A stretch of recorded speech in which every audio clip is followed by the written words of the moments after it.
Hello viewers, welcome back to my YouTube channel.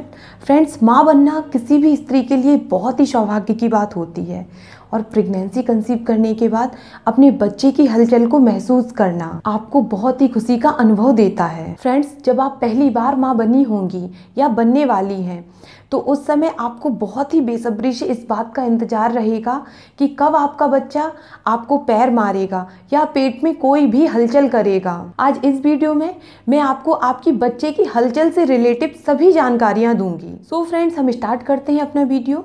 किसी भी pregnant महिला को अपने बच्चे की हलचल कब महसूस होती है? यदि बेबी की मूवमेंट आपको फील कम हो रही है तो ऐसे टाइम पर आपको क्या करना चाहिए और गर्भ में बच्चे की हलचल कम होने के क्या कारण होते हैं। आगे वीडियो में आप ये भी जानेंगे कि आपका बेबी कब सबसे ज़्यादा मूवमेंट करता है या आप उसकी हलचल को सबसे ज़्यादा कब फील करती हैं। फ्रेंड्स, वैसे तो बच्चा 4th मंथ से हलचल करना शुरू कर देता है, लेकिन यदि आप पहली बार माँ बन रही हैं तो आपको अपने बच्चे की मूवमेंट 5th मंथ से फील होना शुरू होगी। बच्चे की हलचल 5th मंथ में स्लो होगी, लेकिन जैसे जैसे आपकी प्रेगनेंसी का टाइम पीरियड बढ़ता जाता है बच्चे की मूवमेंट भी बढ़ती जाती है और आपको उसका एहसास भी ज़्यादा होगा, क्योंकि समय के साथ बच्चा भी बड़ा होता जाता है, जिसकी वजह से उसका हाथ पैर मारना, मूवमेंट करना बहुत ज़्यादा बढ़ जाता है। फ्रेंड्स, यदि 6 मंथ यानी कि 24 वीक में भी आपका बच्चा हलचल नहीं करता तो इसका ये मतलब भी हो सकता है कि आप पहली बार माँ बन रही हैं, इसकी वजह से आप बच्चे की हलचल को फील नहीं कर पा रही हैं। इसके अलावा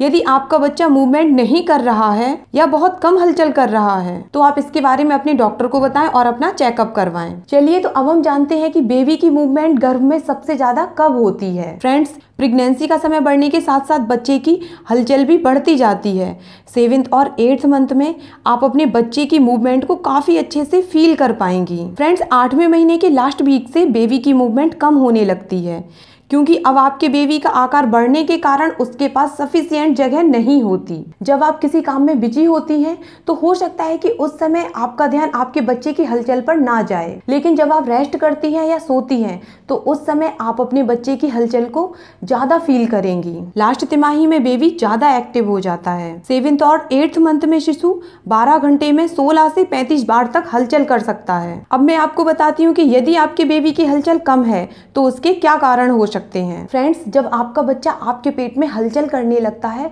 तो आपका अपने बच्चे के साथ एक बंधन टाइप का बंध जाता है। फिर आप उसके हर हलचल की पहचान करने लगेंगी, समझने लगेंगी और फिर आपको आपके शिशु की नॉर्मल हलचल का एक अंदाज भी हो जाएगा। यदि आपको अपने बच्चे की मूवमेंट डेली के कंपैरिजन थोड़ी कम फील हो रही है, उसके कुछ रीजन भी हो सकते हैं। जैसे कि हो सकता है कि कभी कभी बेबी सो रहा हो तो भी आपको मूवमेंट कम फील होगी। दूसरा कारण हो सकता है गर्भ में बेबी का विकास कम होना, उसकी ग्रोथ रुक जाना, इसकी वजह से भी आपको बच्चे की हलचल कम फील होगी। तीसरा कारण हो सकता है कि गर्भ में प्लेसेंटा का विकास ठीक तरीके से नहीं हो पा रहा है, जिसकी वजह से बच्चे तक पोषक तत्व पर्याप्त मात्रा में नहीं पहुंच पाते हैं और इससे भी आपको बच्चे की जो मूवमेंट है वो कम एहसास होगा, उसका आपको कम फील होगी। चौथा रीजन हो सकता है एमनियोटिक फ्लूइड का कम होना, यानी कि बच्चा आपके गर्भ में एक थैली के अंदर बिल्कुल सेफ होता है।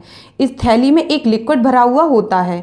यदि आपकी बॉडी में पानी की कमी होती है, आप कम पानी पी रही हैं तो ये लिक्विड भी कम होने लगता है, जिसकी वजह से बच्चे का विकास रुक जाता है और उसकी मूवमेंट भी स्लो होने लगती है। 5वां रीजन है प्रेगनेंसी के दौरान माँ का बीमार हो जाना, जैसे कि बीपी, डायबिटीज या फिर आपका हीमोग्लोबिन कम हो जाना। और कुछ महिलाएं बहुत ज़्यादा मोटी होती हैं या फिर प्रेगनेंसी के समय उनकी बॉडी पर स्वेलिंग आने लगती है, तो ऐसी महिलाएं बच्चे की मूवमेंट को अच्छी तरीके से फील नहीं कर पाती। फ्रेंड्स, ये तो हो गए वो रीजन जिसकी वजह से बच्चे की मूवमेंट कम होती है। अब मैं आपको बताती हूँ कि शिशु की मूवमेंट ठीक प्रकार से हो रही है या नहीं, आप ये कैसे पता कर सकती हैं और ऐसी सिचुएशन में आपको क्या करना है। फ्रेंड्स, आप 7वें और 8वें महीने में अपने बच्चे की मूवमेंट का पता आसानी से लगा सकती हैं। इसके लिए आपको कुछ भी नहीं करना है, बस आप बिस्तर पर लेफ्ट करवट लेकर लेट जाएं और आपको अपने बच्चे की हलचल पर फोकस करना है, क्योंकि काम करते समय आप बच्चे की हलचल को ठीक से पता नहीं कर सकती। आपका ध्यान इधर उधर बट जाएगा, जिससे आपको ये एहसास नहीं होगा। इसलिए आपको बिस्तर पर लेट जाना है। यदि आपका बच्चा 2 घंटे में 10 बार हलचल करता है या फिर 1 घंटे में 10 बार या उससे भी ज़्यादा मूवमेंट करता है तो आपका बेबी एकदम स्वस्थ है, आपको बिल्कुल भी टेंशन लेने की जरूरत नहीं है। अब मैं आपको बताती हूँ कि यदि आपको आपके बच्चे की हलचल कम फील हो रही है तो आपको क्या करना है। पहला काम आपको करना है कि आप भूखी मत रहें।